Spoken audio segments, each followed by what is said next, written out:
Welcome and thank you for joining San Diego Real Estate Talk with Rosita. I'm Rosita, your host, and I'm a realtor with Coldwell Banker. Last week, we talked about real estate and divorce and the challenges faced with dividing assets, specifically real estate. Actually, that was a couple of weeks ago. And now we're delving into solutions for each of the challenges that we noted. So today we are back with my guest, Christina Johnson. Hey, Christina. Oh, hi. Thanks for having me. This is a huge topic. Christina is a realtor and has been in business for over 25 years. Today, we're going to continue the topic with solutions, and we are talking about emotional attachment and sentimental value. We're going to give you some solutions as you unpack not just the divorce, but also moving forward and selling your home. So, Christina, tell me about the emotional attachment and sentimental values. Well, so this comes down to also called division of personal property. And regardless of who's staying in the home and who's leaving the home, at some point, there has to be a list of things of who gets what, who's going to keep which car and take over the payment, who's going to take certain furnishings, it's a lot more than people I think realize, from the division of things from children's toys and furniture to even personal ornaments that have been accumulated over the years. Depending on how much stuff you have, it can be a long, tedious process. And so, yeah, that's something that needs to be dealt with prior to people moving into different residences. Yeah, it's definitely an emotional turmoil because as you're dividing all these assets, memories are coming up. Yeah. In the house, as a couple, as a family, it's a lot to unpack on top of understanding that now we're moving towards divorce and it's the ending of a season for you. So tell me about a personal property assessment that you do. So that's something that I provide where I will walk through. I can either walk through with both couples.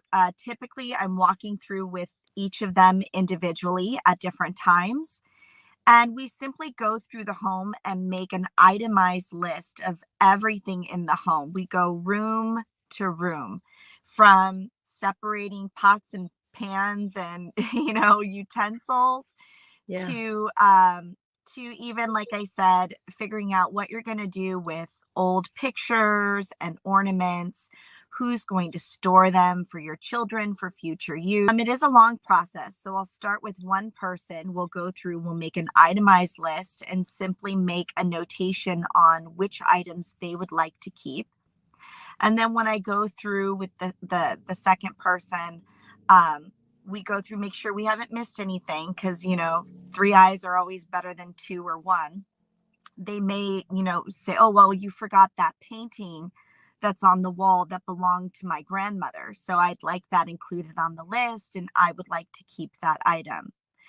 What I try to remind people is to be fair. I think the biggest mistake people make is they think it's going to be an exact 50-50,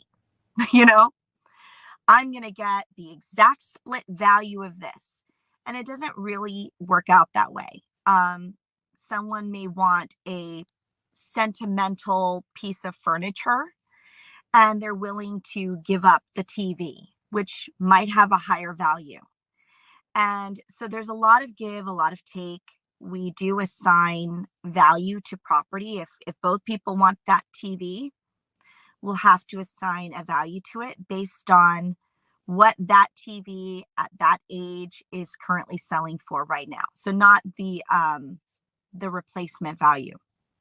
So these are things that are really important to do, because at the end of doing this, one person maybe is allotted an extra $2,000, let's say, for the value of the property. And that monies can come from either out of pocket or at the sale of the home. So that's why it's really important to navigate the personal property first. Okay, so what you're saying is you take this personal property assessment and you work with each spouse individually.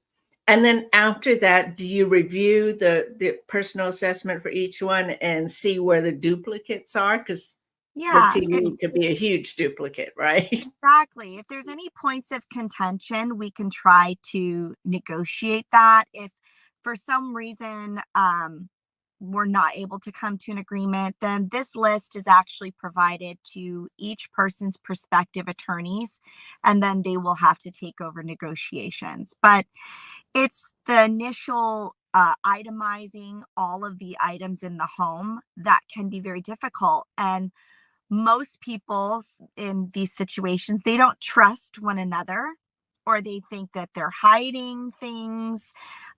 They've taken things out of the home that they didn't agree to release. It can definitely become a point of contention and cause a lot of turmoil. So if we can navigate this part smoothly, it'll save them a lot of time and money. That's the biggest thing. Once the attorneys start negotiating things, and the attorneys actually don't go into the home to make this list, it's typically having to be made by each party. So I become the neutral third party in the middle that can help them do it smoothly and quickly. So this is a value add in their divorce proceedings. And really, it's a saving grace because that part's already been done, where a lot of times it's the most emotional part. Yes. Yeah. So you can give your list to the attorneys and then they negotiate it out. But it's a value add to what they're doing because it could be a back and forth with the attorneys, which then increases the fee that you pay them. Cost. Yeah, exactly. I mean, at least they have a starting point. And I have had situations where I've offered this, and it sets the tone for the rest of the divorce proceedings. So the couple that I have, they actually, as the wife moved out, they were then able to manage it together and just divide the property, and as she was taking things to her new residence.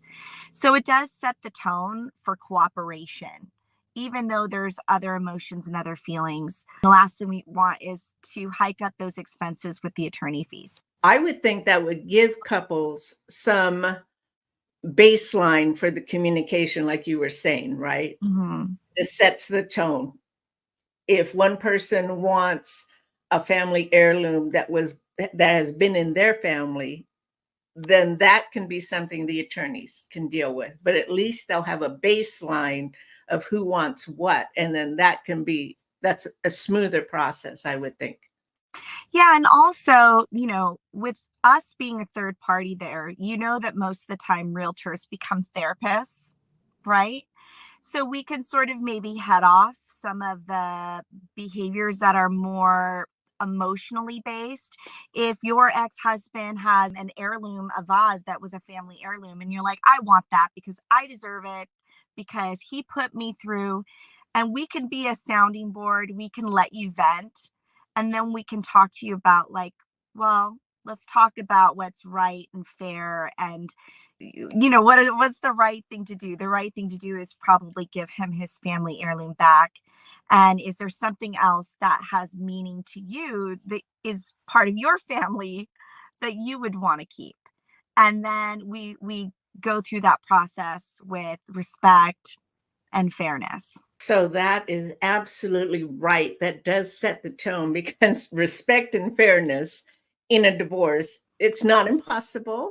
No, you do have clients that, I guess the only way I could explain it is you give them some validation for their feelings, and it makes them feel better, and then they can release it, and they can really focus in and not be so emotional about it. It's an emotional time.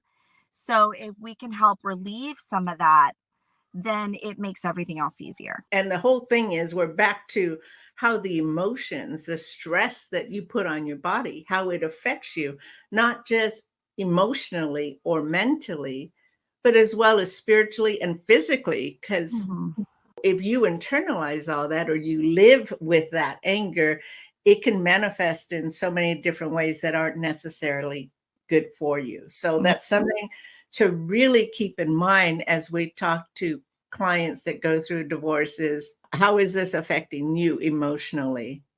Because we've got a long haul. This is Yeah. just the beginning, really, Yeah, this is the especially beginning. nowadays. So what would you advise a couple that is going through this in terms of the property assessment? What I would advise, if it's something you really feel that you want to do on your own, I add this into my services that I provide when I list a property for sale, and it's part of our fee. If you feel really truly that you guys can coordinate it together, I would suggest you just make a list, write it down on a pad of paper, use an Excel spreadsheet if you're familiar, and basically make a wish list and allow them to also make a wish list and then share it together. So if you can't have a third party or you don't have attorneys, you can definitely navigate this yourselves. Yes. Well, thank you so much, Christina. Thank you for joining us. We are at the end of our time. How can people reach you? My number is 858-334-9422. You can call or text me. Thank you so much for watching. Again, I'm Rosita Perez. I've been your host and realtor with Coldwell Banker. When you have questions regarding real estate, please contact me at 619-665-9086. My website is Rosita Sells Homes Today.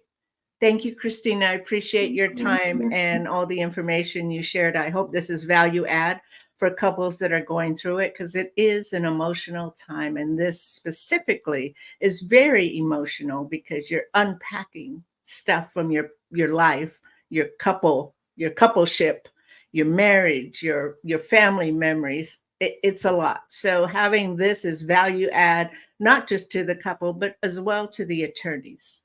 So thank you so much for joining.